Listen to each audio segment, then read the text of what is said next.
Hey, everyone. Welcome to the NY Patriot Show. This week, I'm coming back at you with JJ Vance and Ron from New England to talk more about the Brian Coburger case in the Idaho 4. There has been a couple of new developments since the last time we spoke, and probably a few other things that are, questionable and stuff that I've seen and has made me think about the case that might be worth talking about again. Um, to get into it just real quick, in case people don't know who Ron and JJ are, if this is their first time seeing these two gentlemen, Ron, would you like to introduce yourself and let everybody know where they can find you and what your deal is? Yeah, sure thing. Ron from New England, host of the Wicked Planet podcast. Can find me anywhere. Wherever you listen to podcasts, come and find me. And I'm on Instagram at Ron from New England. Come and check it out. And you cover kind of like an array of topics too, don't you? Yeah, I'd like to get, because anything and everything I can talk about. And a lot of things interest me, mostly conspiracies and the bullshit in politics, right? Yeah. So I go pretty good on that. But I like the true crime stuff. We got a bunch of cold case stuff we're working on, me and Buckley. And so we got some interesting stuff in the works. I'm trying to branch out a little bit away from what I call the mainstream conspiracies. Yes, yeah. Getting like severely bored with that stuff. But I will talk about current events and kind of give my 2 cents on it, from a non-BS point of view. Yeah, that's kind of why I wanted to just let you put that out there too, is because like you kind of like you're not like if people are into conspiracies or true crime or kind of like daily news, I think that they could listen to your show. You're kind of wide topics, and I think that's awesome. That's great. Well, that's what we do in the beginning. We do like the first half. We'll talk a little bit about what we got going on, local things, and then things that are happening out in the world. Like, I had a whole list of things in the recent show. And then when we get towards the second half of the show, if we have a deep subject we're going to get into, then we get into that subject for the second part of the show. So we're unscripted. I don't have a lot of guests on. Very seldom do I have guests on. We just go for it. We just hit play and go for it. So I think it makes it kind of entertaining. Oh yeah, no, that's for sure. And JJ, oh, and by the way, the links for all of them are in the bottom, so you can go check out that stuff now if you want.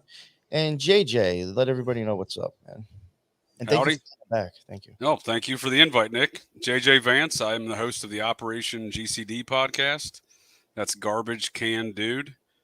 It's where I like to mash together comedy and conspiracy theory, and I build the podcast as a shenanigan-infused journey into the mind of this particular garbage can dude. And I cover topics of parapolitical nature, occult nature. I don't get too much into the true crime stuff, however. Occasionally I do. I have a professional history of a career in the Air Force military police. I have an education in criminal justice, grad, post-grad. So I do like to delve into these topics. This case in particular with the Idaho 4 and Brian Kohberger has been of a unique interest to me since essentially it occurred. It's kind of grown into a greater interest of mine because I have a deep dislike for miscarriages of justice and the homicide of bright young adults, and that is the case we have here. And another incident where I take unique umbrage with the homicide of bright young adults is the smiley face killers. I do a lot of coverage on that as well on the Operation GCD podcast. And Nick, thanks for the invite. And Ron, great to see you again. Looking forward to the conversation. Awesome. Yeah, you too, JJ. Yeah. Yeah, and just real quick to let the people listening on the live right now, if there's any questions you got that goes along with all this, I guess, just ask. And if you have anything to add, toss that into the chat as well, because I do check. Like when I did that premiere last week on Rex Human in the Gilgo Beach, there was amazing stuff being added in the chat. So if any of you people out there now listening, please add. It definitely helps, I think, with the show. And real quick, just to make a quick announcement, I was supposed to drop something this week on the Go Beach. That's going to end up being next week. I was originally looking to show connections to the Book of the Law, but now I've probably found about 15 or 20 connections to Aleister Crowley poems, also to the Gilgo Beach murders. So I'm going to be doing part 2 on a whole bunch of other stuff and poems that Crowley wrote, showing the numerical value, matching streets, places, and peoples and dates. And then the third part, we'll get into the Book of Lies that he wrote. It sounds like some good research, Nick. I look forward to checking it out Dude, when you do produce it. It's insane. But I see a couple of people in the chat that I think were checking that out last time. So just to let you all know, I do have some crazy shit coming with the numbers, poems of Crowley and Book of Lies, all tying into the Gilgo Beach murders. It's actually bizarre at this point where it's like, you know, is this like the code to the Matrix? Because I can't even see how somebody could even purposely match all this shit. It's just insane, you know. Sure. Yeah. So that's enough about out of me and the I guess the public service announcement there. Back to the Idaho 4 in Coburger. I guess, you know, one thing that I would like to, I guess, maybe start off with, even though, you know, it's kind of something that's fairly new, but I thought about asking you, JJ. I guess maybe because you have a little bit more, you know, background with actually going to school for law and all that stuff. But to me, I thought that whole thing with them with the alibi, I thought that was really weird, actually. Oh, Like, it's I didn't know super what weird. to get out of that. It's almost like, well, I don't know. So what's up? What do you think is up with that? And Ron, of course, like your opinion, but you know, whatever you think too. But No, it's a good way to start this off, because that is one of the most unique aspects I found in recent developments in the case. I was kind of unfamiliar with the Idaho law in that regard, because really the way I look at it, what they're trying to do is violate Brian Kohberger's Fifth Amendment right to remain silent. He has the right to not make incriminating statements at any point in time in this trial, and if he chooses to invoke that right, he's welcome to do that at any point in time. And he kind of already danced on the kind of the, or at least is on the fence of doing that already by not pleading at his initial hearing. He stood quietly when the judge asked him to submit a plea, and the judge submitted the not guilty plea form, which was the law in Idaho if you don't make a plea. So he's already kind of started down that path, and I just think, as you pointed out, this whole all these back and forth motions to try to compel or force Brian Coburger to produce his alibi now is simply lawfare. And and lawfare, if you're not familiar with it, or Ron or any of the folks of the interwebs, it's kind of a term that's grown in recent popularity in recent years, at least, as far as applying the principles of combat to law. And it's not necessarily following the law or trying to adjudicate things in a lawful or organized manner, but using any measure under the law to combat the opposing side. And that seems like what the state of Idaho has done here with trying to force Coburger to produce his alibi. Now, I think his defense attorney has done great work by not, kowtowing to the state's demands of producing this alibi at this point in time, because they know what they're up against. They realize what the details are that the public doesn't realize. And I think that sight picture that his counsel has is a far more cogent sight picture, and understanding that it is best for Coburger to remain silent until the state makes the first move and produces their case. Yeah, 100%, JJ. Apparently there's an Idaho statute that pertains to this whole deal, where the prosecution is demanding that Brian Kohberger's defense hands over his alibi. Yep. And his defense, which is a public defender, she's saying that, Ann Taylor is her name. She's saying that, look, if you're going to get it, you'll get it during, further discovery. Right. When I damn well feel like providing it. Yeah, because what's happening is we know that the prosecution has been holding back the exculpatory evidence that we talked about in the last episode, right? So now, like you say, using a little lawfare, right? Yep. Which is a perfect term for what's going on. This is a tit for tat freaking battle over how this case is going to proceed forward. Because if the prosecution is holding back evidence, but they're demanding that the defense give them evidence, well, they're going to probably want that evidence so they can adjust their already over-adjusted prosecution to still make it fit into their narrative. Exactly. Because the more that I look into this, the less that I think Brian Kohberger is either not guilty or did not act alone in this. Yeah, you're spot on. You're spot on, Ron. Yeah, and the other thing is we know now that the prosecution admitted what they call genetic genealogy that they used with the DNA that actually wasn't Brian Kohberger's DNA. Right. To pin him onto this. Okay, so you have that, number one, and now you have the police officers and the prosecution widening the range of what type of vehicle it could be. Oh, Instead of having it nailed down to exactly what Coburger drove, now it could be, well, we might be off on the year, we might be off on XYZ. And they've had that problem since day one in this investigation, as far as not even having any clue what the actual perpetrator's vehicle is. And in all honesty, there's no reasonable suspicion in my mind that they don't know exactly what the vehicle was that was used by the perpetrator or perpetrators in this case. And for example, the murder home there on 1122 King Street had a Ring doorbell camera. So if the vehicle parked in front of the home or the intruders and perpetrators of this crime entered through the front of the home, they know exactly what they look like. They know exactly what the car looks like. And there's a lot of other neighboring video cameras. There should be no ambiguity on this vehicle. Right. There has remained ambiguity since day one. The other thing, JJ, too, is that's bringing into question is this little black luxury SUV that they've been talking about. I think that's an important piece too. Yeah, for sure. And not only that, are we still trying to figure out what kind of vehicle the DoorDash driver was driving? Exactly. Okay. No one's divulged that as well. Really? They haven't said what kind of car that is yet? Nope. Okay, so I looked up some stats, some automotive stats the other day. Oh, nice. Do you know what the most popular color of any car sold in the United States is? It's probably white. It's white. Yep.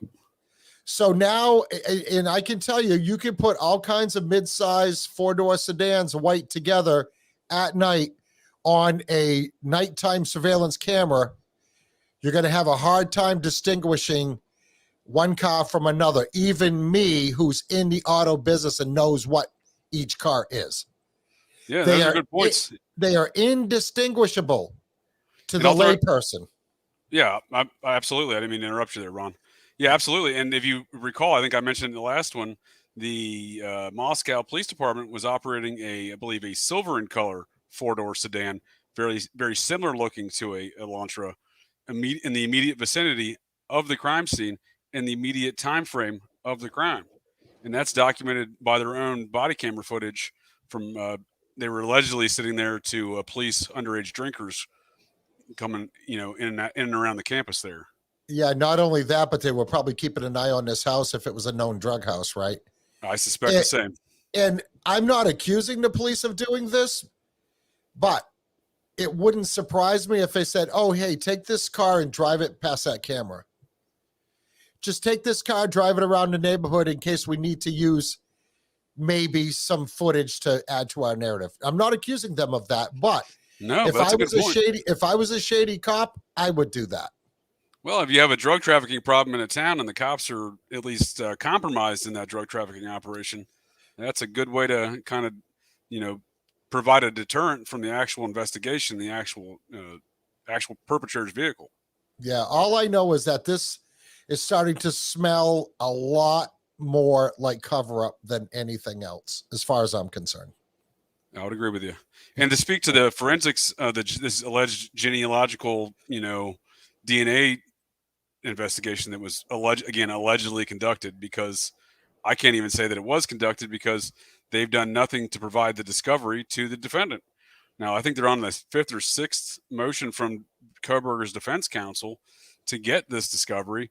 And now they're even trying to throw in other wrenches in the mix, if you will, or, to say, oh, well, look, the FBI's got some of this stuff. This private lab's got some of this stuff. The state has some of this stuff.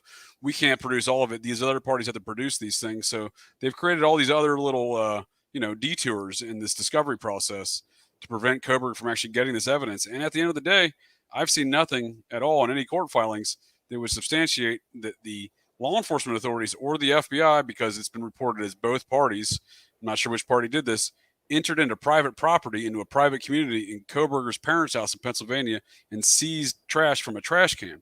Now, you may be thinking, if it's in a trash can, it's on a public road, that would be the case. However, this was a private community, private gated community.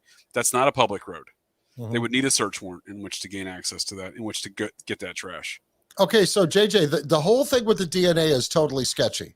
Oh, super sketchy. Right. So what you're saying about the trash in a gated community, I have to agree with you on that. I did have a friend that was in the trash dumpster business. Okay. There's an actual law in New Hampshire that's named after him. Nice.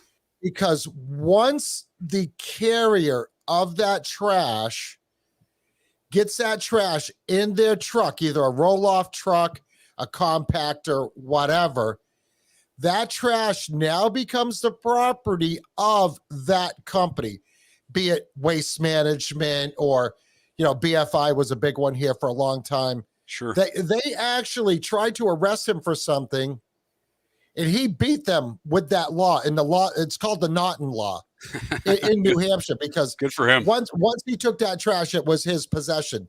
So if you take that reasoning, if Kohberger's parents are living in a gated private community, that trash is still theirs, even if it's outside their house in a barrel on the side of the road waiting for trash pickup.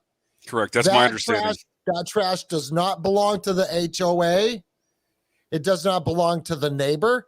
It doesn't belong to anybody but Brian Kohberger's parents until it leaves that barrel and goes in the back of the compactor truck.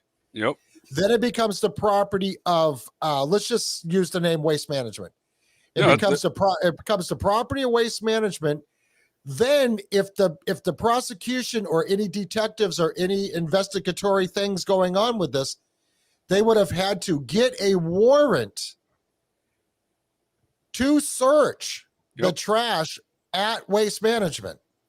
Yeah, and it doesn't seem like any of that has occurred. And you make some good points. I like the story about your friend there. That's a good story. Yeah, he was quite a guy, man. He sounds like it. Yeah, but you're right, though. I mean, in some circumstances, the police can pick up trash in public areas and then test that for DNA. And that's actually occurred in this case. So one of the, according to the court filings, one of the suspects the police did have early on in the investigation before Coburger was an individual who would not give up his DNA. And as a result of that, they followed this individual around town up there, Moscow or Pullman, one of the two cities there. They didn't specify. And the individual discarded a cigarette butt, and they picked up the cigarette butt, and they tested that for DNA. So these things can occur like this. Were they using touch DNA for all this stuff? Again, it's the ambiguity of a lot of what has been released by the state in regards to the DNA, because they claimed that the touch DNA was the DNA on the knife sheath, the alleged knife sheath that was allegedly at the crime scene. Again, I continue to say allegedly because the state has produced no substantial evidence at all no evidence at all to substantiate these claims of the knife sheath. And on top of that, the actual police reports, the arresting affidavits, et cetera, the statements by the arresting officer or the investigatory officers, they have there's a lot of ambiguity there because there's disparate stories about when the knife sheath was discovered, who saw the knife sheath first, where precisely the knife sheath was. And one of the things that I look for in an investigation is, if you're going to seize a piece of evidence like this knife sheath, then in the documents, it's going to tell you who seized it, when it was seized, and it should be tagged with some sort of evidence tag number in that same document. And that stuff is not present here. Okay, let me add something to the knife sheath. Okay, I got a little paragraph here called State's Evidence, right? It says the prosecutors admitted publicly last month that they used investigative genetic genealogy to identify Kohberger as a suspect. Coburger's DNA was found on a snap of a K-bar knife sheath found under a comforter next to Mogan's body, according to a recent filing. Yep. Okay, And that's the most recent one. You're right. That is the most recent location. All right, so let's back this up. First off, they don't actually have Brian Kohberger's DNA, as far as I know.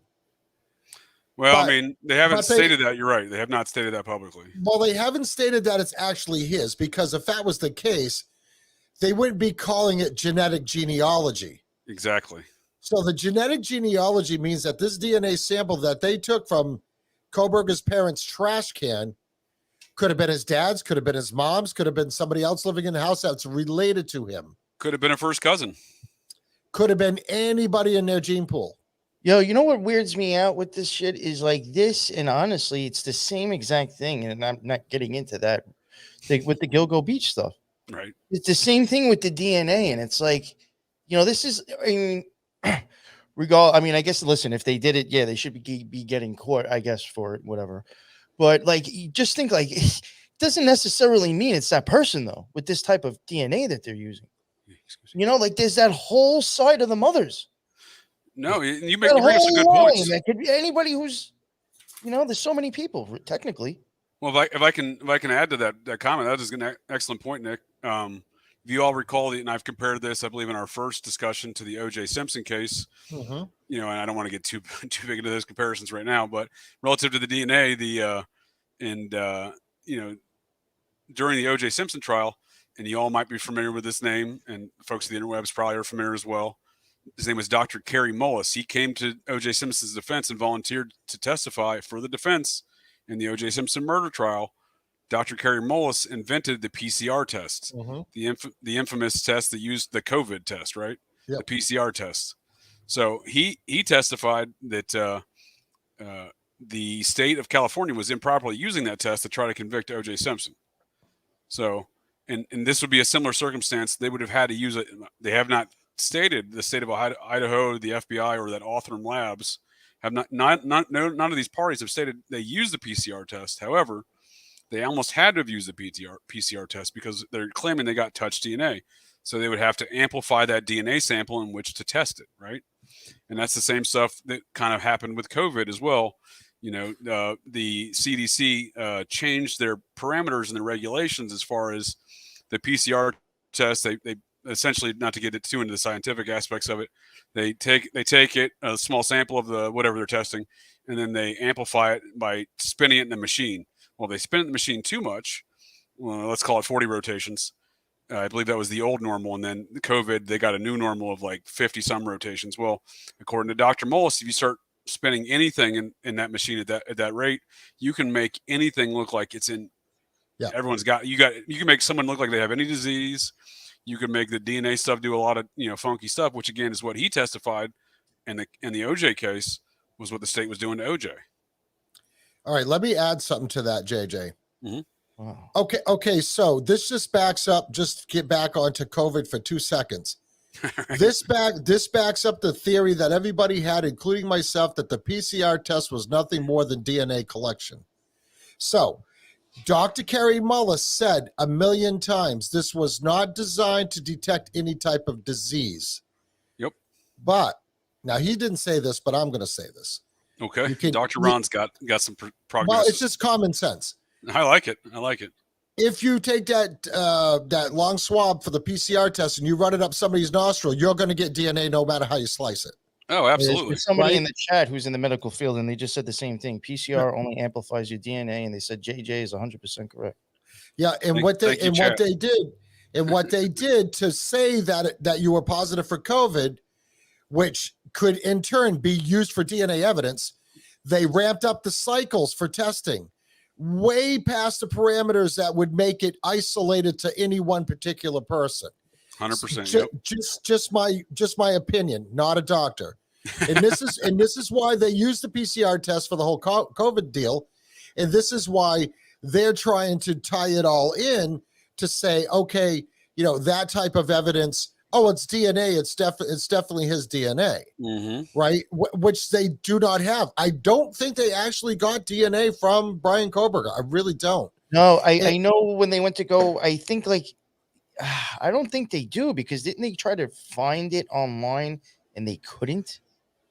Well, they ran the samples. So as the story goes, they ran the samples from the scene because mind you, they had more than one sample at the scene. So there's the knife sheath, alleged touch DNA from the alleged knife sheath, but the actual investigatory documents and court filings also dictate that they had 3 other male DNA samples from the areas around the bodies in the house. Not saying like there wasn't like one on the front door and then the bodies were upstairs. According to their own documents, the other male DNA samples were from around the crime scenes of the bodies in the home.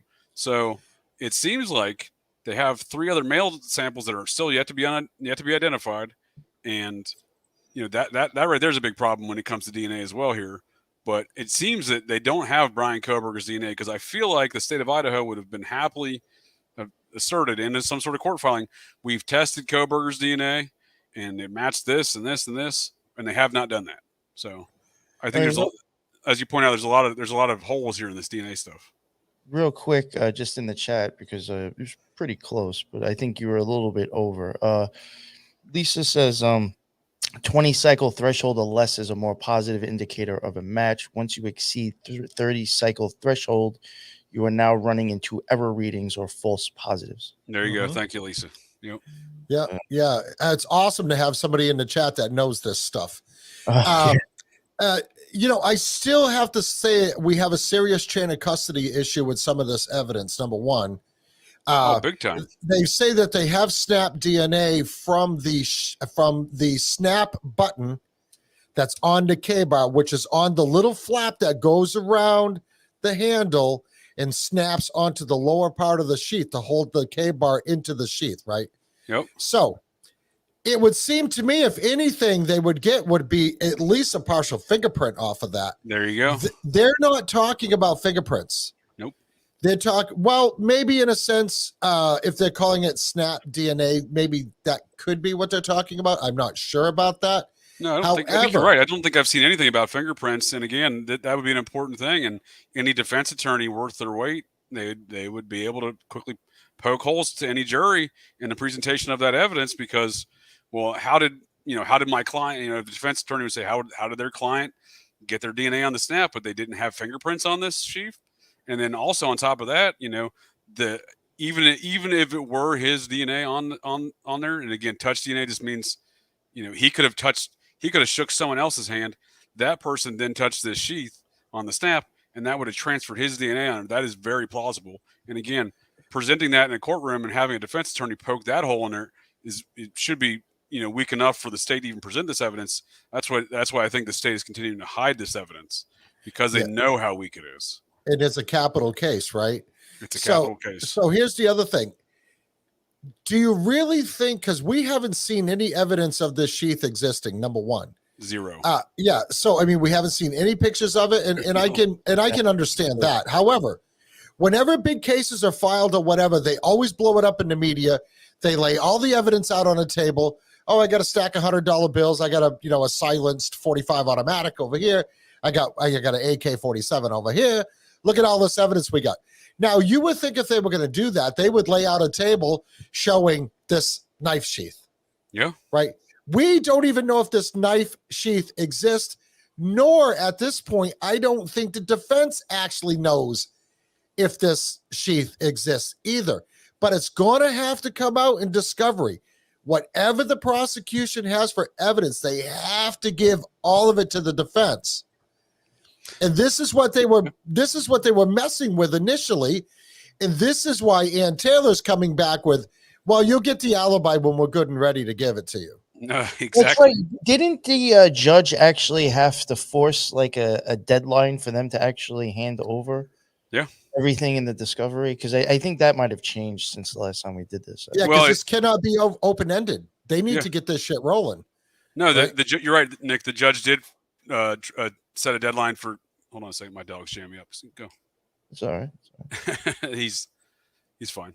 The judge established a deadline for Coburger to produce the alibi. That was last Monday. He did not do that.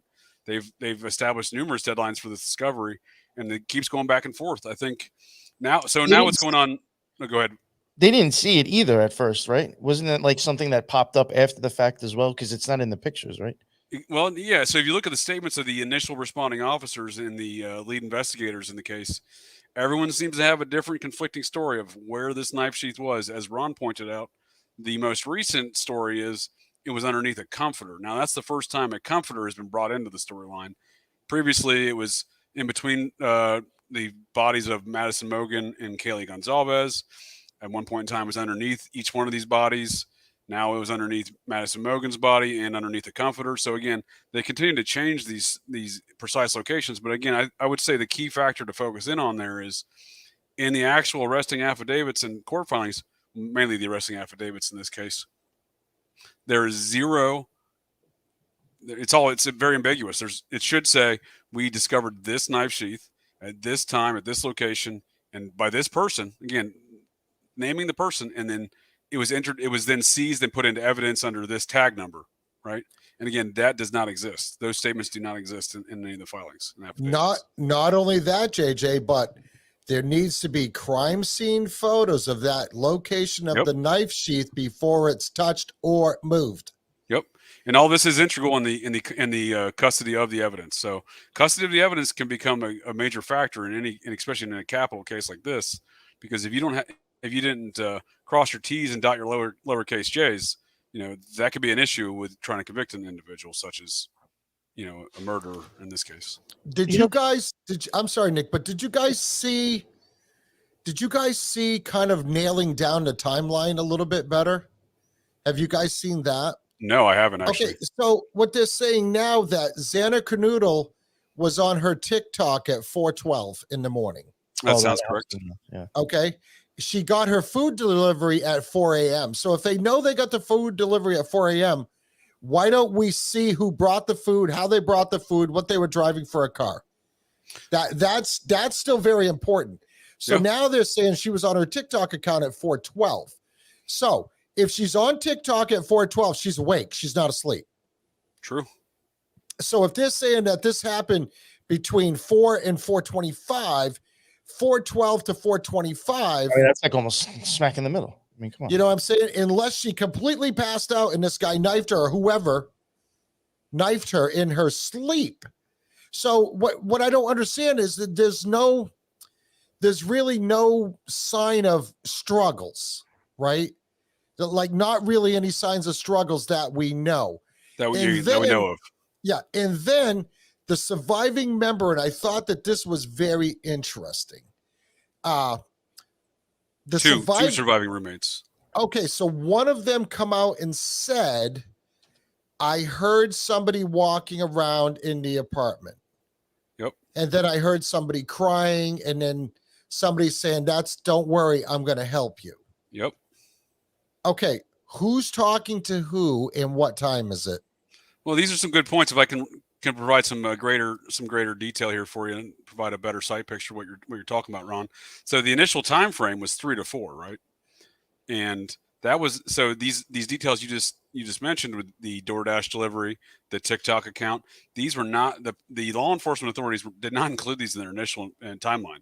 So these were details that were brought out later, not by law enforcement, and then produced into their timeline so that they can make them fit, right? So they were taking the square block and putting it into the circle hole, if you will. And on top of that, so this alleged communications that occur between an assailant or assailants and the one roommate that's mentioned in the arrest affidavit. So there was 2 surviving roommates, right? Dylan Mortensen and Bethany Funk. Now, Dylan Mortensen is the one mentioned in the arrest affidavit for Brian Coburger. However, the defense has focused on Bethany Funk. And what's interesting also is building this timeline is the authorities have used the 2 surviving roommates' cell phones. They say that in the arresting affidavits that they've used the surviving roommates' cell phones to build this timeline. Well, wait a second.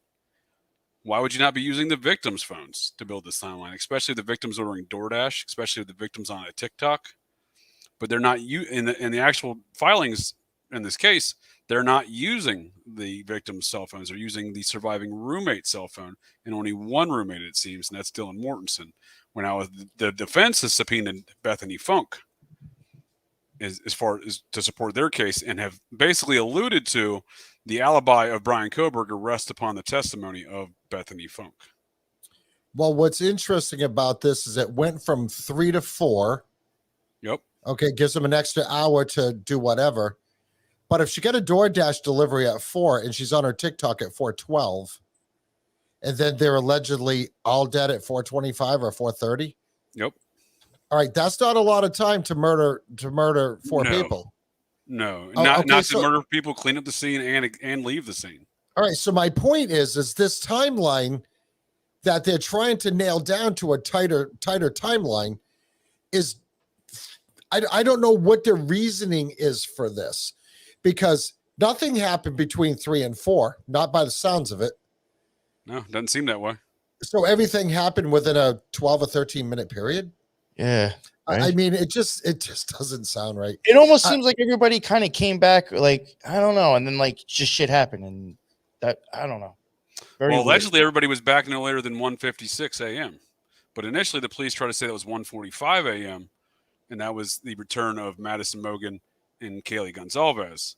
Now, it was once again, a third party is correcting the law enforcement's timeline in this case, because it was Kaylee Gonzalez's sister who accessed her sister's phone and discovered the food truck video, the infamous food truck video, and also accessed the ring doorbell camera on the front door, saw them exiting the rideshare service that they used to get home, and arrived at 1:56 and corrected law enforcement there. So once again, law enforcement has been getting corrected along the way from their initial 3 to 4 a.m.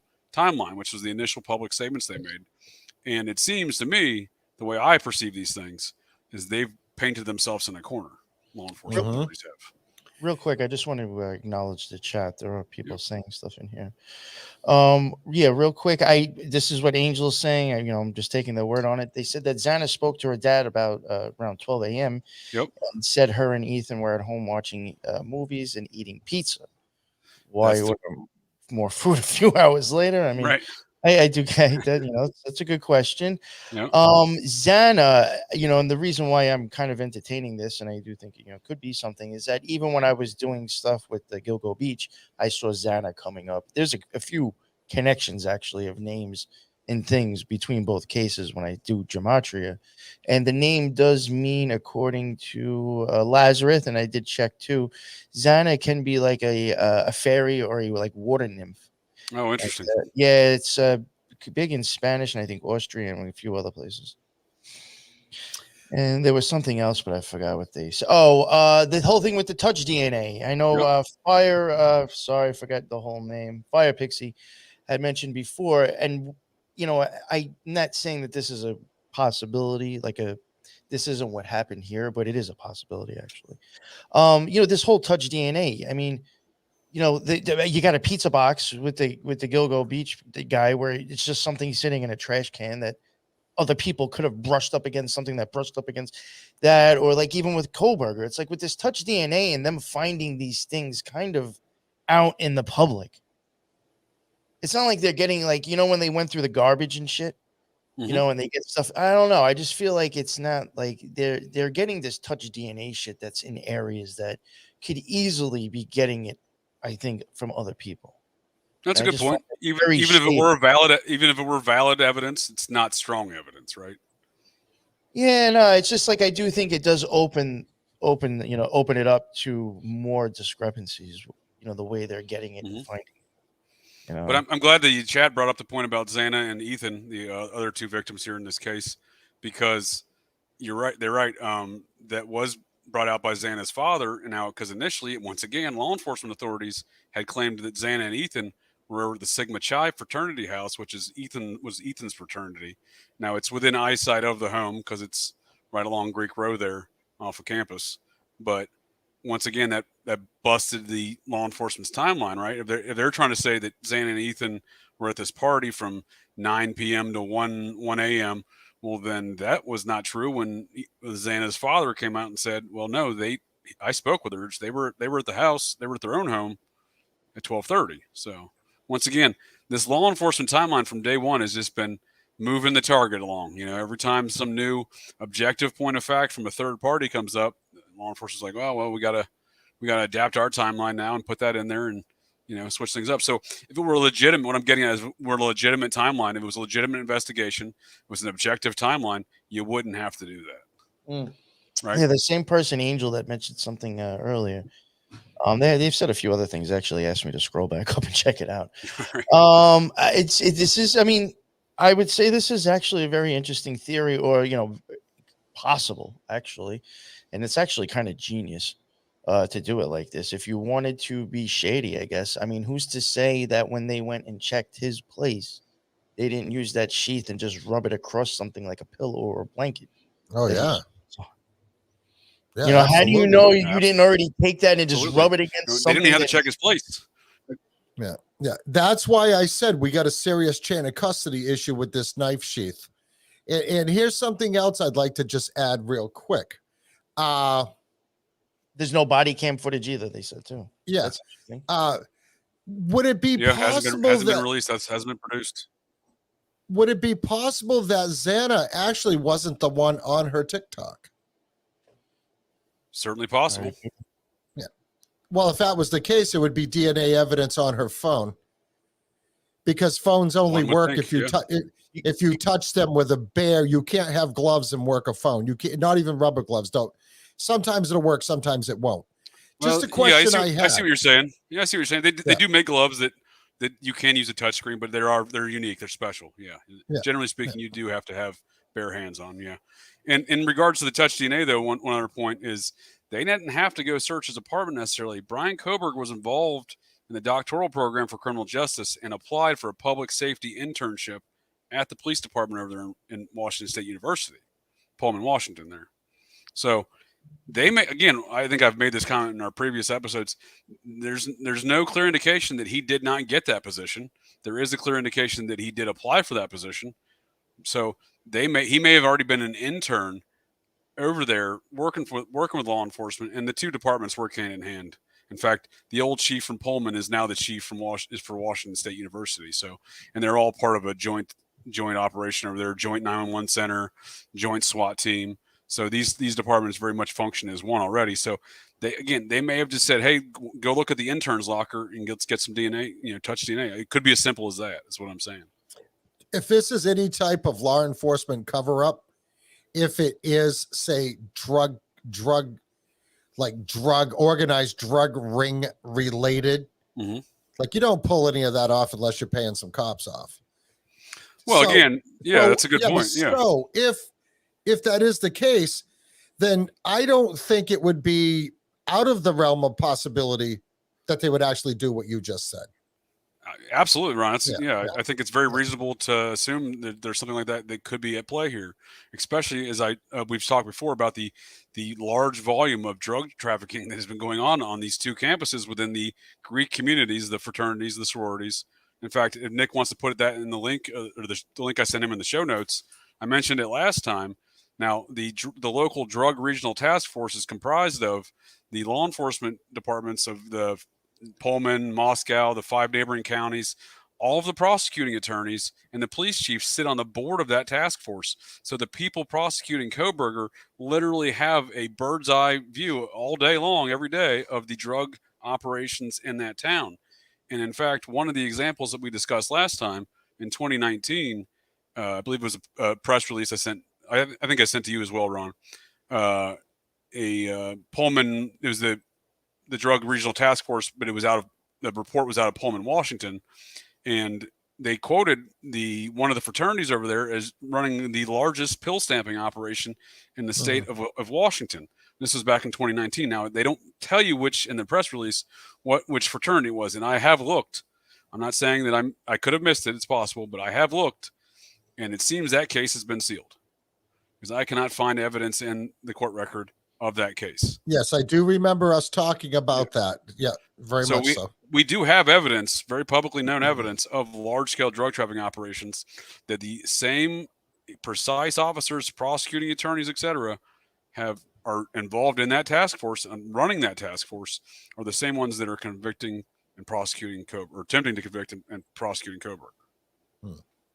You know, it's So interesting. there seems to be if there is a drug trafficking operation, if the police are involved, there is definitely a conflict of interest there, in my opinion.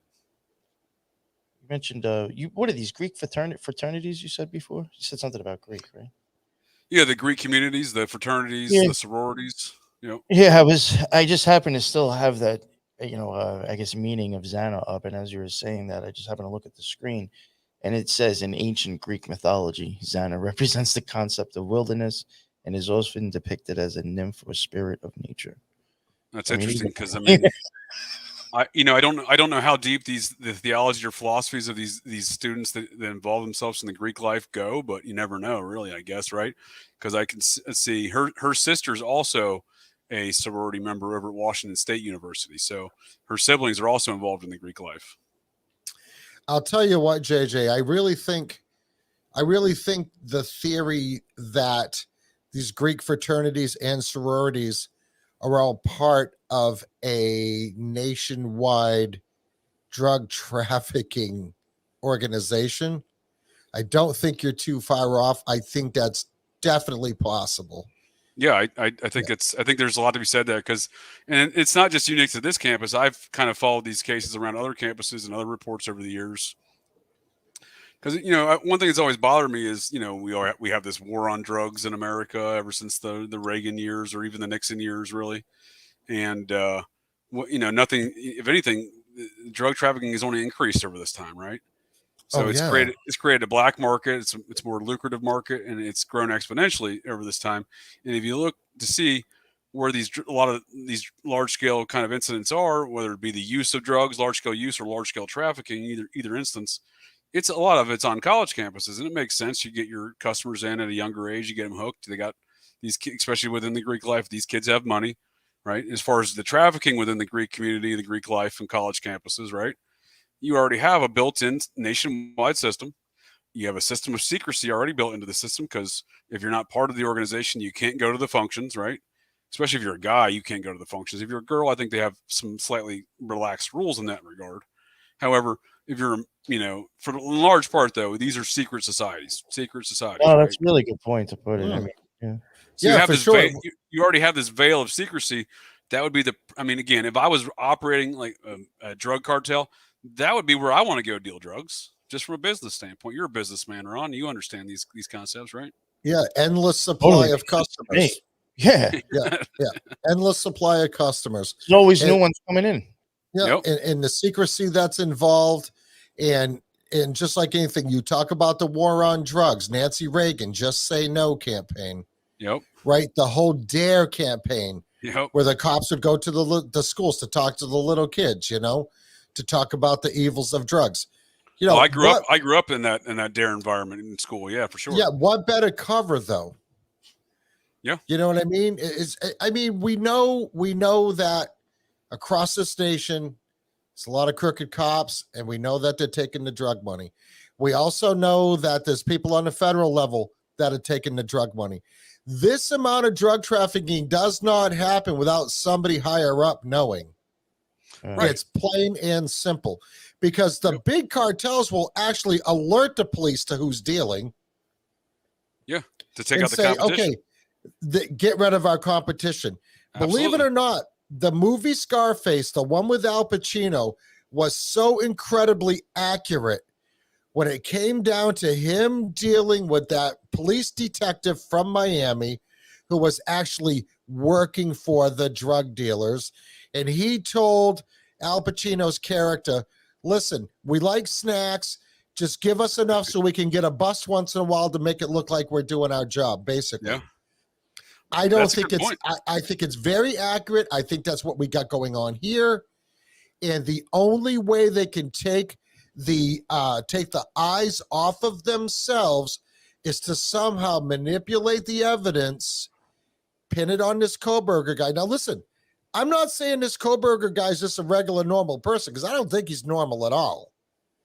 However, do I really think that he went in there in a short period of time, slashed 4 people to death, left no blood anywhere, no footprints, no fingerprints, Nobody walked in any blood. Like, dude, there would be blood literally everywhere.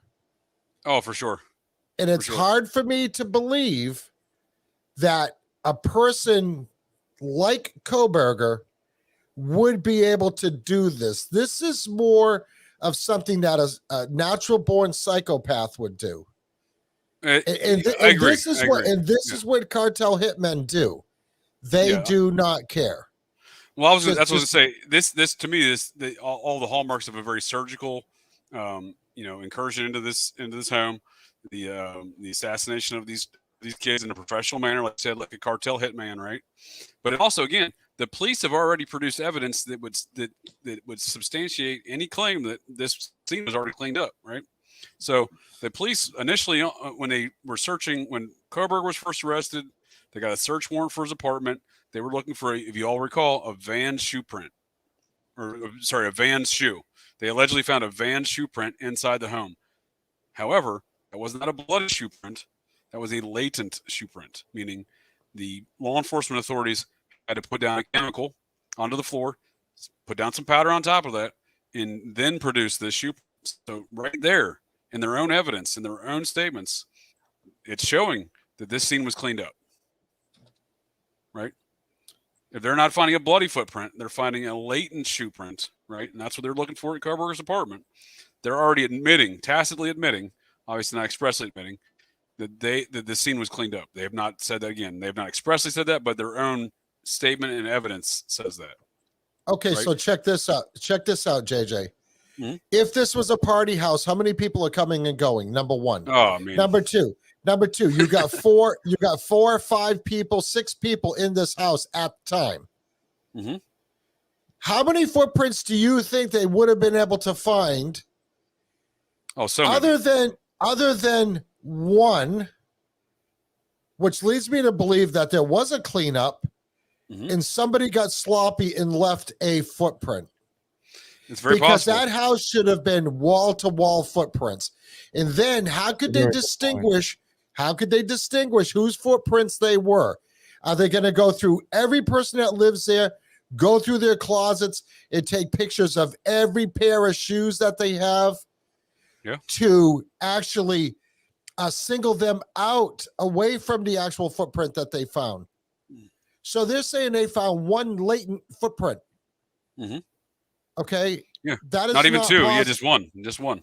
That is you would not think possible. They found a shit ton of footprints and they had to go through them to figure out which one. You know. That's my point. It had to be cleaned up. It had to be cleaned up in the meantime for them to find one footprint.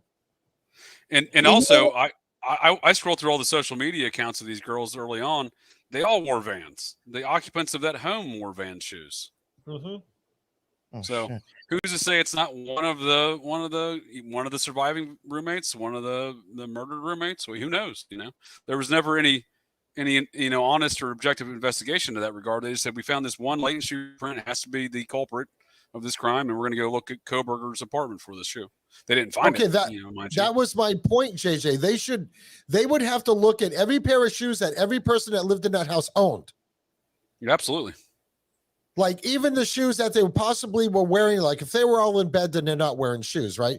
But their shoes are going to be by the door or they're going to be by their bed. They're going to be somewhere. Mm-hmm. Now, if you want to eliminate that footprint as any type of evidence, well, you need to see what the people are wearing. Yep. That would be the objective way to do it. Correct. Yeah. I mean, I'm not a professional investigator. You could fool me, Ron. You do a lot better than these cops do. These are simple things that you would do without even thinking twice about. Yeah. Absolutely. I do know a little bit about investigations, just for disclosure. Because I used to have to know about them, and I also used to know how to avoid investigation. So a fixer, that just makes me good at being analytical about situations like this. No, that should have been done. That should have been done with your analysis for sure. Yeah, and it draws more scrutiny into the actual investigation that, or lack thereof, that has taken place here, right? Yeah, there's so many holes in this case.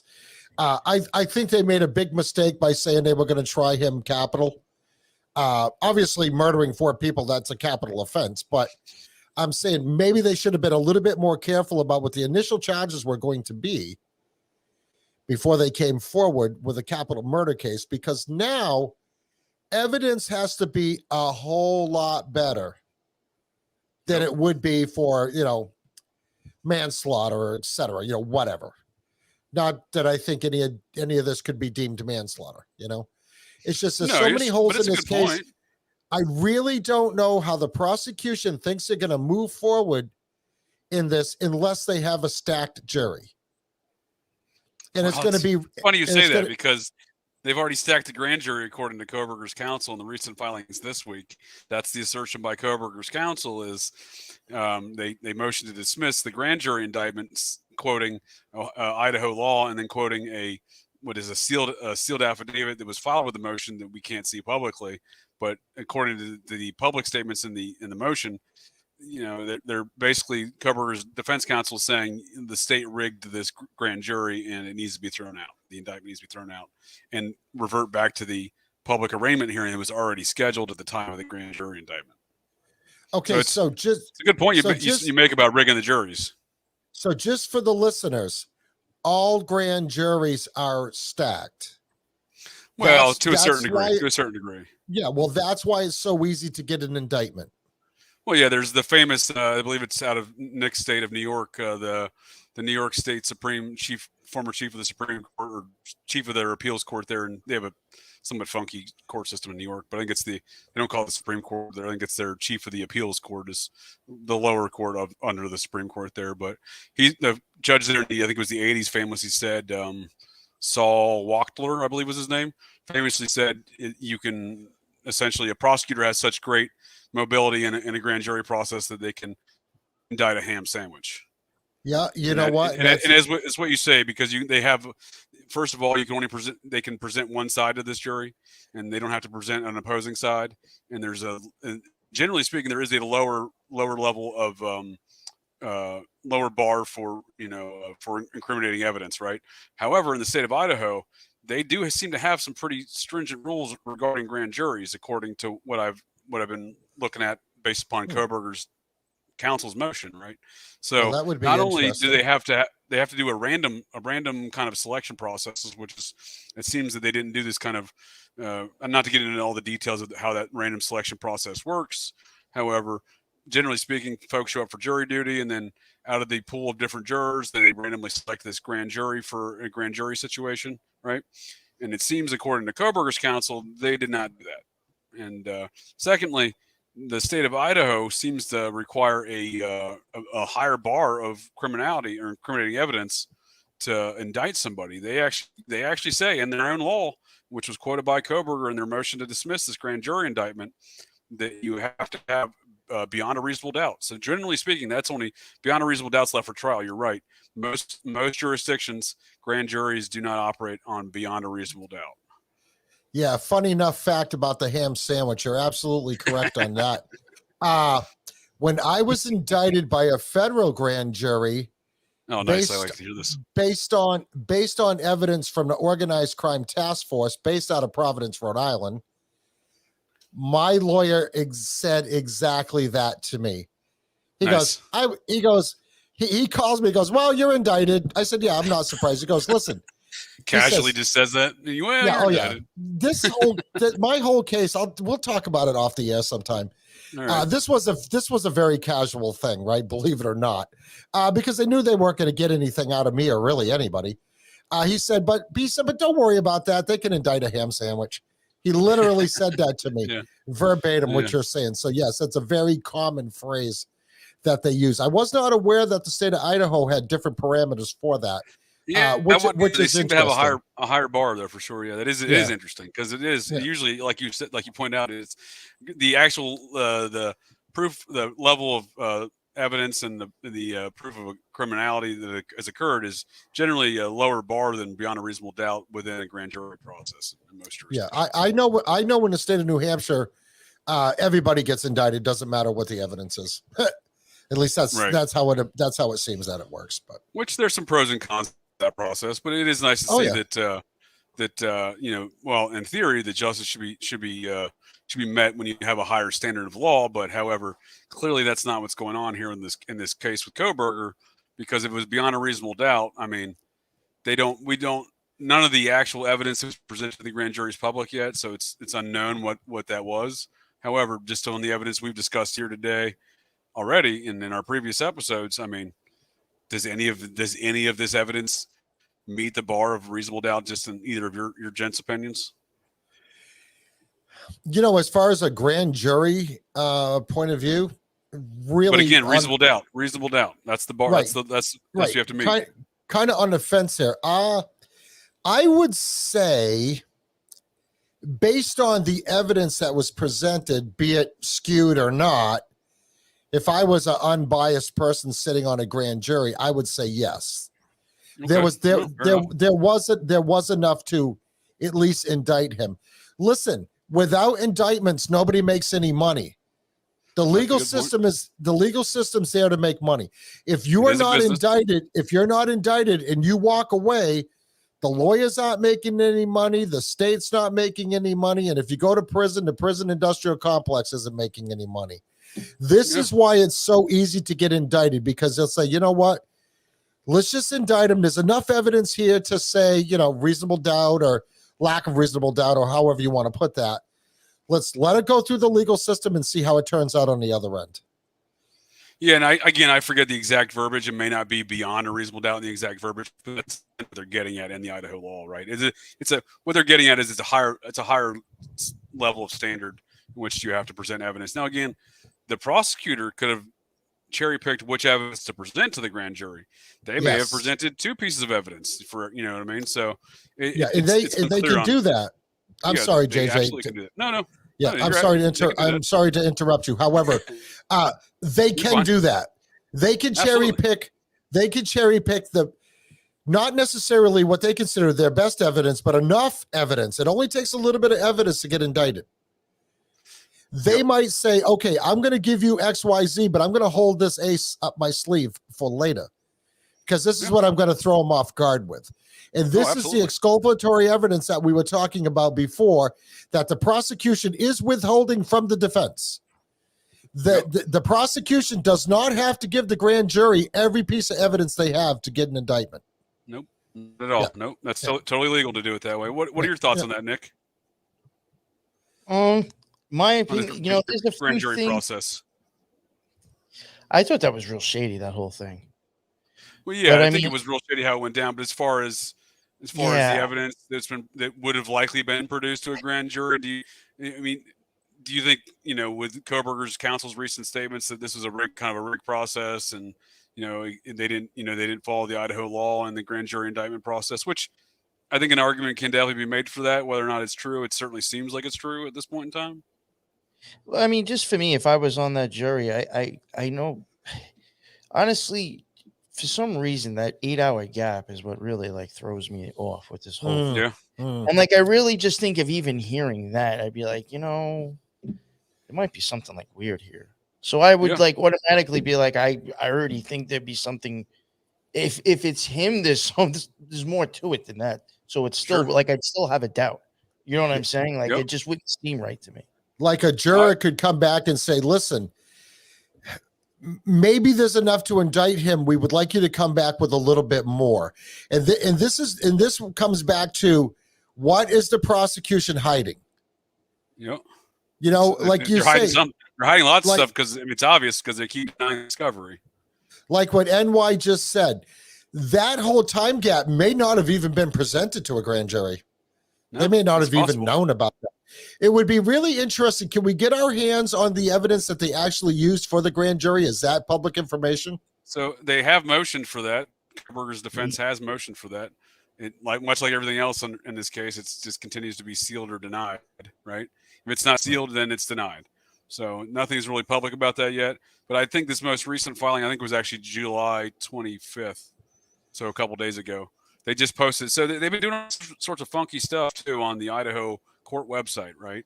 So things are getting removed on there and put back up on there. And it just, even just the dissemination of this information is being, for lack of a for more of a technical term, fucked with. So there's a lot of that stuff going on. What about the theory? Because I've seen the videos and I didn't see anything that is even close to this, but there's some people throwing a theory around that there was some type of altercation at the food truck, which caused somebody to go cuckoo to go and kill all these people. Real Have quick, you guys heard anything about that? Before I forget about that scene, I remember I think I mentioned it to JJ. I don't know if I said it in the chat. I was watching that not too long after we had did our last show. And just like real quick, and like these are just weird things that I see. It makes me question because, like, again, like to me, magic is just kind of like making you also believe what you're seeing with your eyes. And when I was watching that shit with that truck stuff, there was a point there was one point in the video where there was 2 people that had numbers on their clothes. Throughout the whole time, there was only a total of 2 who did end up coming together, saying a few things, and then the other one walked away. And one was 9 and one was 3. Interesting. And that was 93. Yeah, that's a big that's really number, weird. right? I got that from like watching that video a few times. Interesting. I mean, again, this could be some of the more metaphysical aspects surrounding some of the occult nature of the incident altogether. Who knows, right? I think that's an interesting point. I didn't personally pick that up, so it's nice to hear that some of those additional aspects. These murders could definitely be part of some type of occultist ritual killing setup. So.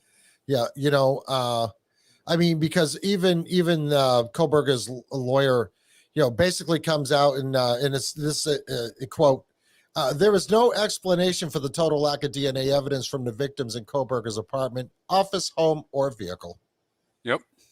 So, and Ron, you even saying occult, in my opinion, that would still also give credence to the cartel.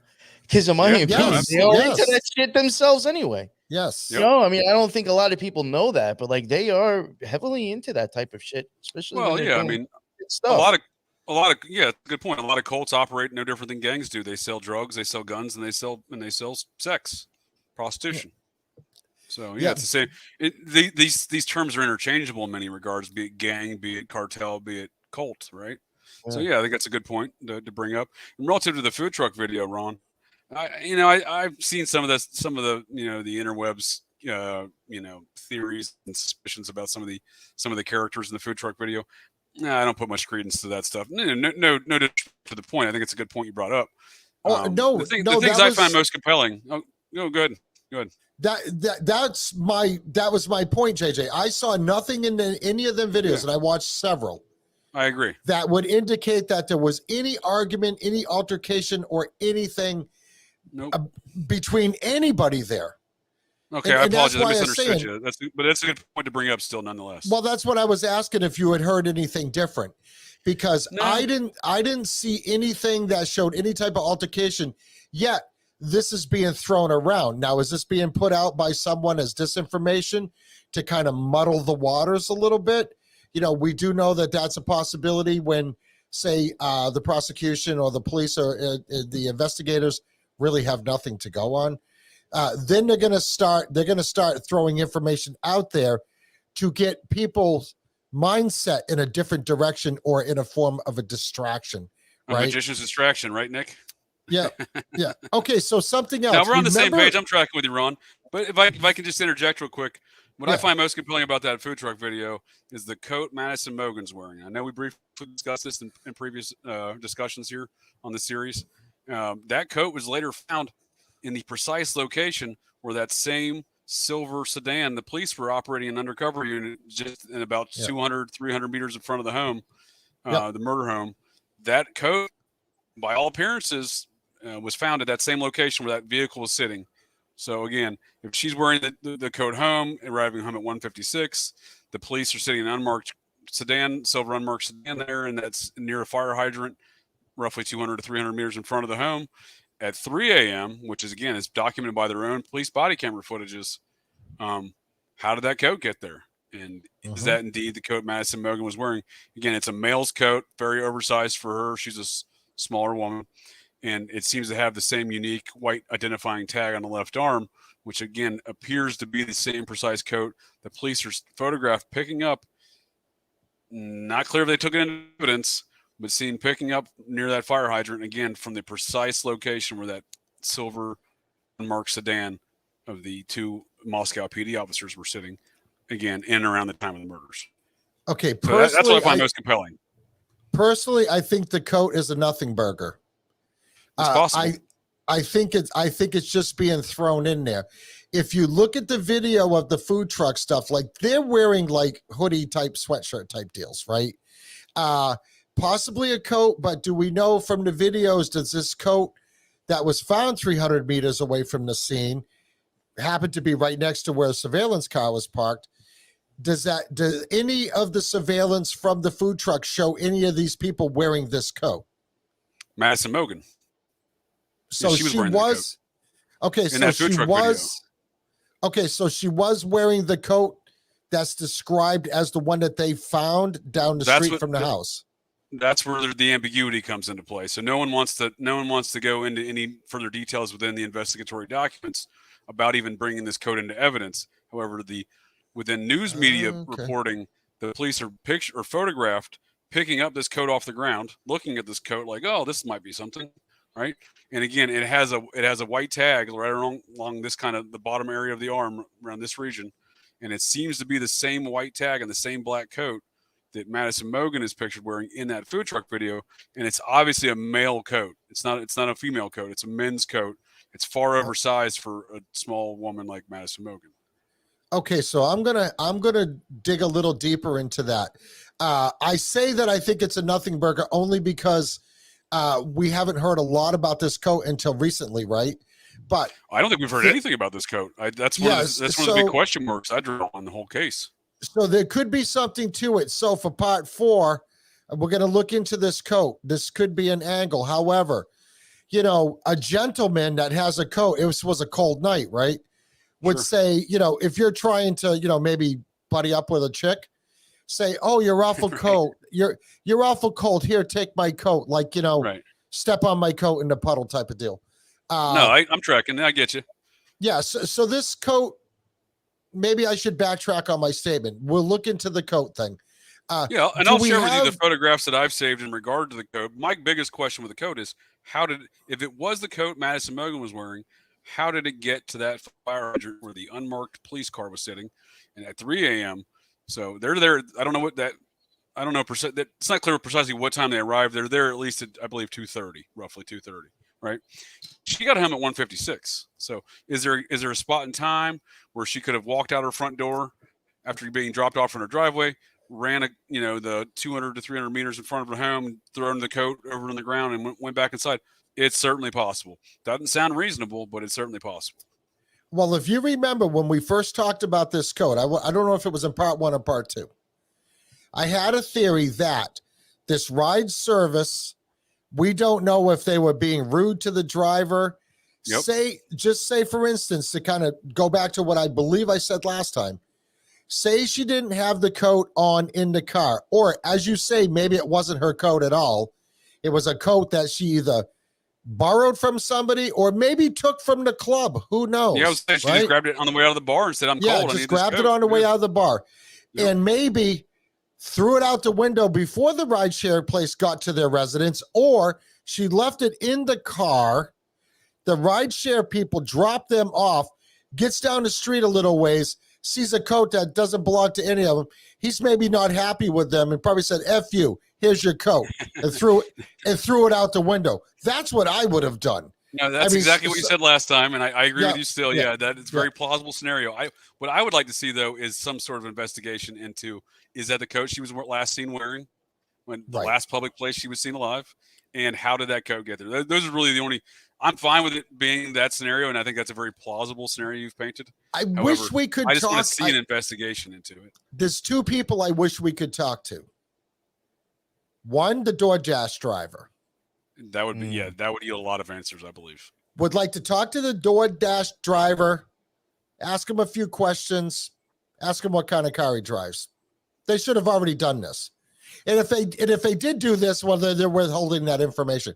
Of course, we don't know what they have because they do state that they have identified and know, but they just don't tell you. You're anything correct, about Nick. Yeah, they have claimed that they've identified the DoorDash driver, but they just haven't released any details. They just say they ruled out the DoorDash driver. They ruled out everybody immediately. Right. This is within days. This is within days of the actual crime. They're saying, "Oh, we've ruled them out. We've ruled them out." Well, how did you rule them out? Okay, but if they questioned this DoorDash driver in any way during the investigation, that has to be put in file, put into evidence, and that needs to be released to the defense on discovery. Now, absolutely. All right. So I would like to see pictures of that coat, JJ. If you think of it, message them to me, next day or two. Okay. Yeah, no problem. Now, no problem. Something else that I brought up in an earlier episode, and I find still interesting. Remember when I said that there was a glove found outside the house the next, we don't know if it's the next day, the day of, or the next day, but it was not picked up on right off and was not placed into evidence until like a day later? I think it was actually 2 weeks later. Okay, so nobody knew anything about this glove, right? Right. Now I'm reading in another report, lab analysts discovered DNA from another unknown man on a glove found outside the residence on November 20th, 2022. Okay. So it sounds like it was 8 days later. Okay, so nobody saw this glove the first day they were there? Right. What kind of glove is it? Was there any evidence on the glove? Was there any blood on the glove? Whose DNA is it? It says unknown man. So they have no idea. So if they have no idea, this guy's prints, this guy's prints, this guy's DNA is not in any database that's available. Well, could be a cop. Could be one of the cops. Somebody said maybe I long thought that was one of the law enforcement authorities' gloves. They just threw. It was found on the perimeter of the scene. I think they threw it out. That was kind of my take on it. Or was Nick? Somebody said maybe they get their drugs via DoorDash. I mean, it wouldn't be the first circumstance that has occurred. Not out of the realm of possibility whatsoever. No. Okay, so if one of the investigators took off a glove and just tossed it, that's freaking sloppy. I'm sorry, you don't do that. Well, but you don't want that stuff out in the public either. Yeah. Anything that you're touching on any crime scene, you don't want that. The law enforcement's not who found that glove, though. It was some random private detective who came to town, and he's the one who found that glove. Yeah. You know, this was another thing. They said it again in the chat. I saw them mention it up at the top, and I forgot to ask your guys' opinions on this. And I'm just wondering, like, if you also know like the scenario better, but did they say like how many people and like was there like vehicles? Because this person is like saying there was like 6 parked cars and supposedly like 12 people in the house. Yeah, I don't think they've ever really come. So law enforcement has said other parties showed up to the house before they were there. They acknowledged that other parties were present when the 911 call was made. They have not divulged the quantity or names of these parties. And there was 1, 2, 3, 4, I believe 5 cars in the driveway. So like one person who doesn't know any of these people is just going to show up and try to pull that off with all those. Like, would you even think about trying? Exactly. Exactly. Like, all those vehicles out there, you would assume there's that many people there. All right. No, that's a great point. That's a great point. Yeah, exactly. And this goes back to the other idea that we had. It took a long time between the time that these people were murdered, if their timeline is even close to being accurate, and it was reported. But we do know from some things that we've seen that people in the sororities and the fraternities knew about it. Mm-hmm. So maybe they went to the house before the cops got there. Yeah, I mean, that's definitely the parties that allegedly hold on, there. JJ. Were they the ones that did the cleanup?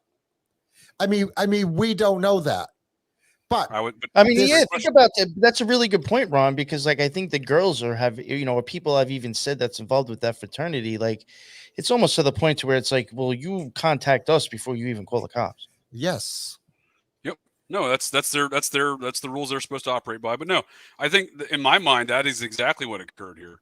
That right, wrong, or indifferent, let's say that some of the kids that came over there, the young adults, the college students, let's say they weren't involved in the crime, but they wanted to clean up things so some of their friends didn't get in trouble. That's very plausible. That definitely could have occurred here. They called up Harvey Keitel from Pulp Fiction. The wolf. Miss, The wolf, you're right. please call me Winston. Yeah. You know what? That very well could be the protocol right there, right? But we do know they are instructed to do that. The Greek community are instructed: do not call the police in an emergency. Do not call family members of any alleged dead or injured party. Call your fraternity president. Call your sorority president. And they'll call the upper echelon of that organization, the national chapters. We'll take care of it from there. Yeah, I think it's going to get more interesting from this point on, and that's why we need to stay on top of this. Oh, I mean, this is an ongoing thing. Sure. The closer we get to the trial dates, or even, I don't even know if they've done any pretrial hearings on this yet. Right? Because there was a whole series of pretrial hearings just to lay the law down and come up with a game plan that's feasible for both sides. All I see is both sides arguing back and forth. That's all that's going on. Yeah. A lot of stuff getting sealed. A lot of stuff that's not being looked into. The additional male DNA.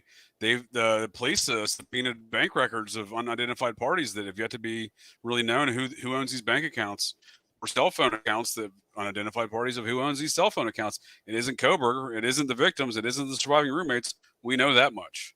So there are a lot of additional details that do need to get hammered out before any trial can occur. And as of right now, the trial is scheduled for October 2nd, I believe. And that's a good point. So that's a good point that you bring up. So this is obviously going to continue to get delayed because these things have not been figured out yet. Now, as far as the hearing goes, the public arraignment hearing was supposed to occur then that's when the state swooped in and said, well, we just did this confidential, sealed grand jury indictment. So the public arraignment hearing is suddenly canceled. Right. And I find that very intriguing because that occurred in at the same time frame as the defense getting a subpoena for Madison Mogen's deposition. The defense was going to travel so the two surviving roommates, they left town. They're not back at school. I'm not diminishing these individuals whatsoever. I wouldn't want to be back there either. I'm just saying the defense was going to go all the way to Nevada to go depose. I said Madison Mogen. I meant Bethany Funk. To depose Bethany Funk. So the moment that happened, right? The state was looking at a public arraignment hearing, I believe 2 weeks after that subpoena got issued by the court. And that's when the state said, oh, secret grand jury time, or surprise, we got the sealed grand jury indictment. So no more public information on, what we did to indict Coburger here, because that, as you know, Ron, that would have come out in the public arraignment hearing. Yeah. Yeah, and this could be the reason why, even though the indictment was delayed, it could be another reason why they wanted to get the indictment taken care of, because once the indictment is down, everything can become like sealed, secret. Yep. And only that information could go from the prosecutor to the defense. And they're not gonna go out in the public and tell anybody what they have.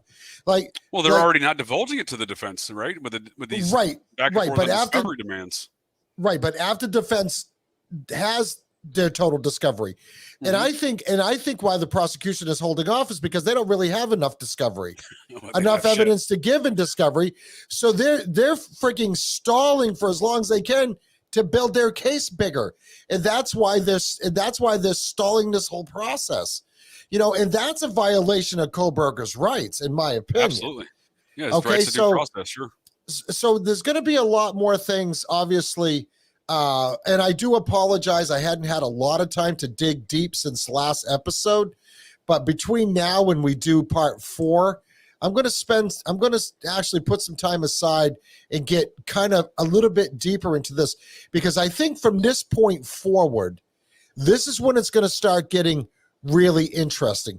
And what's going to be interesting is what Coburger comes out for an alibi, because to me, they're leaving that as a cliffhanger. They put a little taste out there, say, well, Coburger's got an alibi. But the prosecution's like, okay, well, tell us what it is. No, I'm not going to tell you anything. Why don't you tell us what you have? Well, that's right. That's right. But the defense has alluded in kind of, you can take a logical leap in guessing that their statements of, well, Coburger's alibi is contingent upon the cross-examination of state's witnesses, right? Well, who's the state's witness that they had just subpoenaed right before the grand jury indictment? Bethany Funk. Mm-hmm. So you can kind of read between the ambiguity of these filings and see that likely the alibi is contingent of Coburger's is contingent upon the testimony of Bethany Funk. Okay, so they are still going to depose her? Well, I mean, they had an order. They had an order to depose her. She was subpoenaed, so supposedly, yes. However, given the way this case is going, it's hard to tell. But I have heard that I think that they're supposedly, I've heard. I don't know if I think rumors or whatever. That like this, them trying to interview her is like almost is like going to possibly clear him, right? Well, yeah, that's the most recent filing this past week was Coburger's defense saying, look, we didn't produce an alibi. However, Coburger's alibi is contingent upon our cross-examination of your witness's state, right? And again, if you want to read between the lines there, that witness would likely be Bethany Funk because that's who they already subpoenaed for a deposition for exculpatory evidence for Brian Coburger, right? Mm-hmm. So again, they're not really clear in these things, but if you want to read between the activities and again the lawfare of the matter, yeah. So it seems that is his alibi, is the testimony of Bethany Funk, which that's going to be a new element that this whole case as well. That's going to be interesting. Did they know each other? Did they have some sort of relationship, be it platonic, or some sort of romantic relationship, what have you, or hidden relationship? Some sort of side piece action. Who knows? Or OnlyFans relationship. I mean, right? That's what I meant by side piece. But thank you for clarifying. I always say I think that's a high possibility, Ron. I brought that up before. There was evidence that there was OnlyFans activity. So yeah. Okay, so just saying, if this Bethany Funk could be everything hinging on her deposition. Like, I hope she's like being careful. I hope she doesn't, go out to the Mojave or go out into Death Valley. If she's you said she's in Nevada. I believe the Reno area. Yeah. Mm-hmm. Yeah. Okay. So, yeah, I hope somebody's keeping tabs on her. Like I said, going to be real interesting going forward. I do promise I'm going to dig into it a little bit more for part 4, and yeah, let's see what goes on. I think it's going to get as NY likes to say, more high strangeness coming. Yeah, I definitely think so, for sure. Yeah. Well, the other I think there's some good points you make, Ron. I look forward to hearing some more of your feedback in the future here on the subject. If I may bring up two more points before we close out the conversation here today.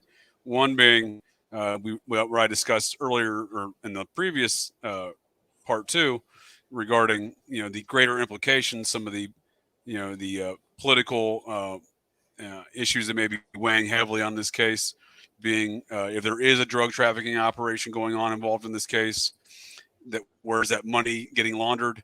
And then there's the money laundering bank 30 miles north of both universities at Moonstone Bank, another very occult sounding name. And again, I think there has some implications to why FTX, the cryptocurrency company, bought out this bank. I've seen it a lot pop up actually when I've been running Moonstone. I've been seeing that. That's interesting, and not making a connection at all. Wow. Well, that's interesting that you found that, because FTX, if you recall, FTX, the confirmed money launderers, right? They the cryptocurrency exchange, they bought out a rural bank that was as old as the towns up there, 125 years old. Yep. Right. One building, one bank. It's not a chain of banks. They bought this bank out 3 years ago, and were clearly money laundering through that bank. And I say clearly money laundering based upon the FDIC records, based upon the Department of Justice seizing $60 million from this bank in January. Mind you, the 10 years prior to FTX purchasing this bank, they only had $10 million in deposits total. So for them to have $60 million in just a portion of deposits from like a quarter of last year to get seized in January, there's obviously some money laundering stuff going on with a confirmed money laundering owner, FTX, right? So the thing I ask there is, what's going on with this FTX situation? Because there's an inverse relationship right now going on between FTX CEO Sam Bankman-Fried and the number of charges he's facing, right? So as the more and more publicly is known about the crimes of FTX and the money laundering operations and other crimes, as more of this has become public, the crimes or these charged with it are all going this way. So the known crimes are going this way, and the charges are going this way. There's an inverse relationship. So the Department of Justice right now is dropping more and more charges for some reason. I was just going to say he had more charges drop just this week. Yeah.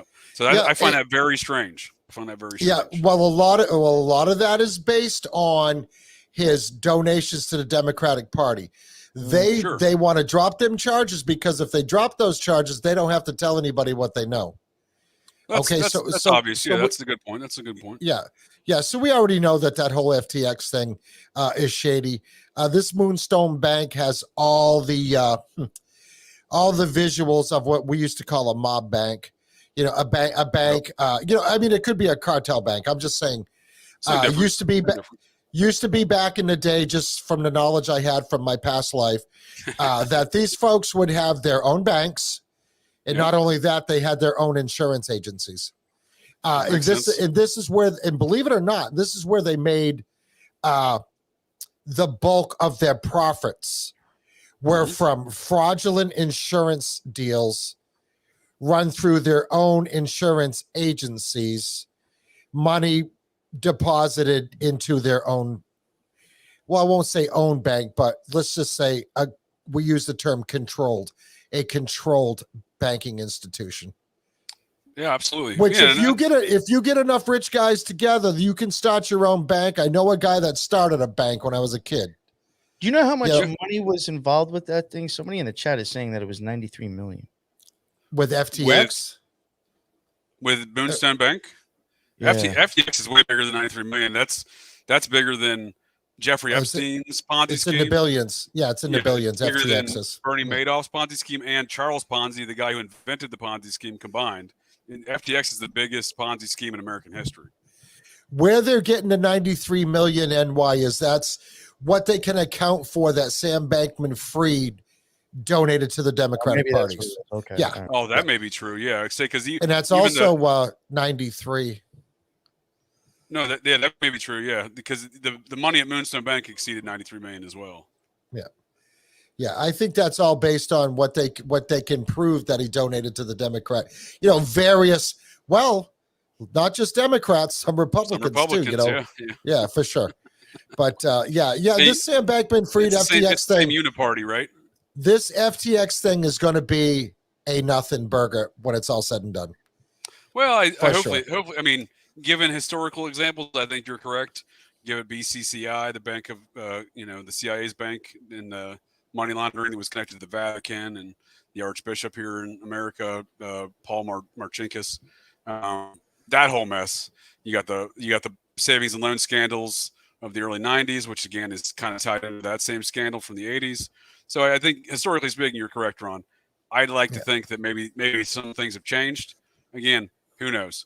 But I do often, again, wonder how much of that is connected to this Idaho 4 case, because FTX files bankruptcy in Delaware, which most corporations are, headquartered in Delaware for corporate legal purposes. Sure. They filed bankruptcy there. And again, 36 or 42 hours later, these murders occur in Moscow, Idaho, in and around a small rural bank that FTX had purchased that suddenly became public upon the filing of the bankruptcy. And if you're trying to clean up this operation, you got to tie up loose ends. And as part of those loose ends, the distribution center of some of these drugs out of this university, I think it's possible. Yeah, and I think it's important to, I know we were thinking we were going to talk about it tonight, but we didn't get there. Part 4, I would like to talk a little bit more in depth of the drug connections that one mother and one stepmother had involved, which could be part of this as well. Yeah, that could be part of it as well. But I'd like to throw one more point at you in response to that. The University of Idaho fraternity president who died of a drug overdose death back in March of this year, who had been supplied the drugs by folks within the social circle of the victims in this case, right? That individual overdosed in Seattle. That was where he didn't die in Seattle. They traveled. They got him out of the hospital there. He died about an hour and a half east of Seattle.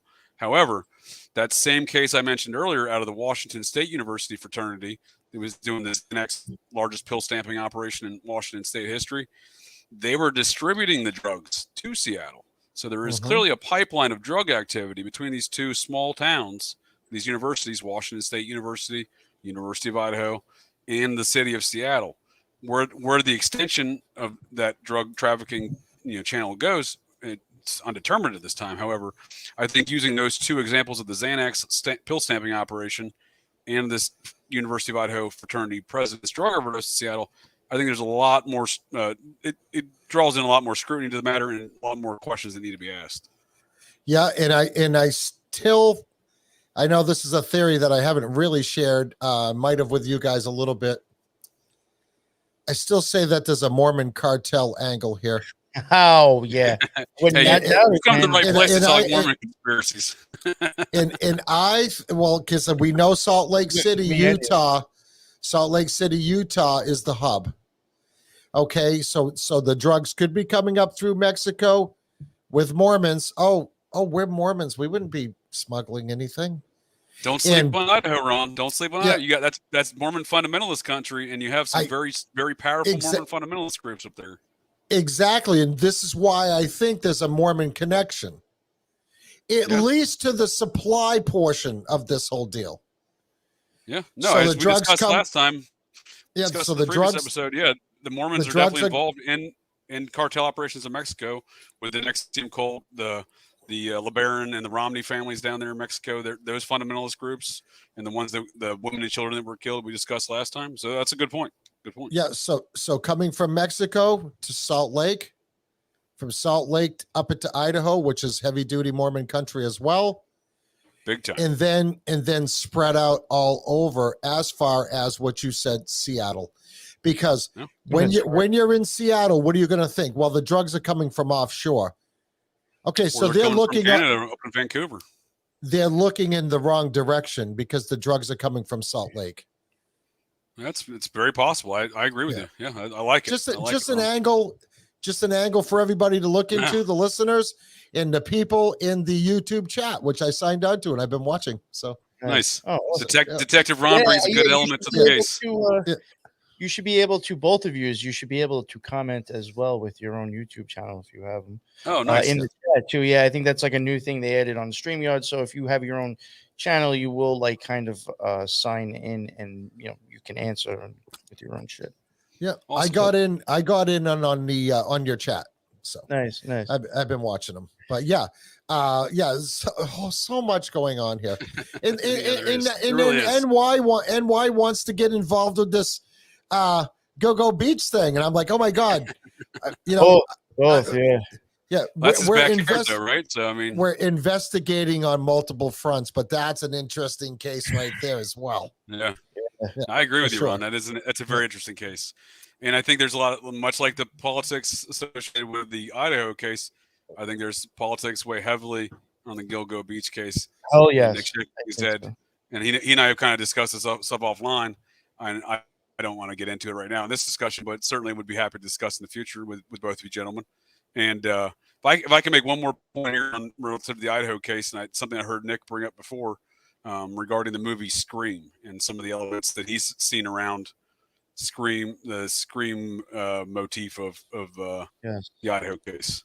And did you want to share any of those thoughts, Nick, before I made my point? No. Believe it or not, I'd have to go back and check what I had for that. Okay, well, I don't remember exactly. I remember you saying stuff about you saw some elements of Scream kind of incidents, comparisons between Scream and there was this a lot case. Of what the problem is. I do think there's a possibility of the Coburger stuff possibly being involved with this in some weird way. And there was a lot of Scream symbolism within Coburger stuff. There we go. That's what it was. Yeah, that's why, like, to even get into that, it's this would be we can save that for part 4. But I couldn't recall the exact details of what I recalled you saying, but that is what it was relative to Brent Kopacka. That's right. Yes. But so on October 12th, might have been October 13th, 2022. So 1 month prior to the murders, the University of Idaho Film Society, the student film society there in the university, did an official screening of the first Scream 1. Just throwing that out there as an oddity of high weirdness. High strangeness for sure. Yeah, that's right. I remember you told me that. That's just a coincidence. Yeah. Setting the stage, possibly. You know what I mean? Yeah. No, I'm gonna have to definitely go back and start checking some more stuff out before we do this. Yeah. I was so stuck with the Go-Go Beach. I really kind of stuck. Yeah, no worries. I couldn't remember off the top of my head what those connections were, but yeah, you're right. It was relative to Kopeka. Yeah. Do you guys want to plug your channels again real quick? Ron, we'll go with you. Even though you are on the bottom anyway. Yeah, come and check me out, Ron from New England, on Instagram. Also on Twitter, Ron from NE. Check me out on either place. Also, host of the Wicked Planet podcast. We do one show a week. Come check it out. It's available everywhere. Thanks for having me on again, guys.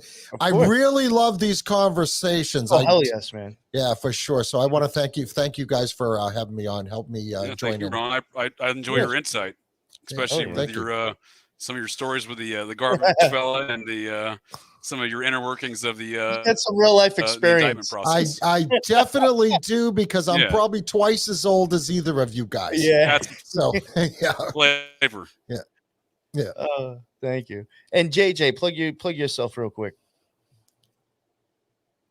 Well, Nick, I appreciate the invite again. And Ron, it's great talking with you. Nick, great talking with you here on this conversation. I think again we have plenty more as we've identified areas to explore here. Looking forward to doing that in the future here. Any folks of the interwebs who want to come check out Operation GCD podcast, we're located anywhere where I'm located, the host, anywhere podcasts are located. I have link trees on my Twitter and on my Instagram, which Twitter is at Operation GCD, and Instagram is at Operation_GCD. Awesome. And I think I have all that down there in the bottom as well. Cool. Something I would like to add real quick. Sorry. Any listeners, if you have any insight or any questions or any feedback on any of this, feel free to email any of us on this panel, and we will look into it. It will, send it in, and we'll check it out, and we'll talk about it in the following episodes. Because that would be bad. This is going to be an ongoing series, I have a feeling, until this whole thing is settled, and that could be literally a year from now. So. Easily. You're totally right, Ron. So stay tuned, everyone. Thank you. Yeah, thank you everybody who was in the chat and adding, and the questions in the comments. That's why I go live. I love it. I appreciate all of it. And like Ron said, reach out to us if you want to help, send us some directions or topics to talk about with this stuff. And that is the end of another NY Patriot episode. Until the next one, everybody be well.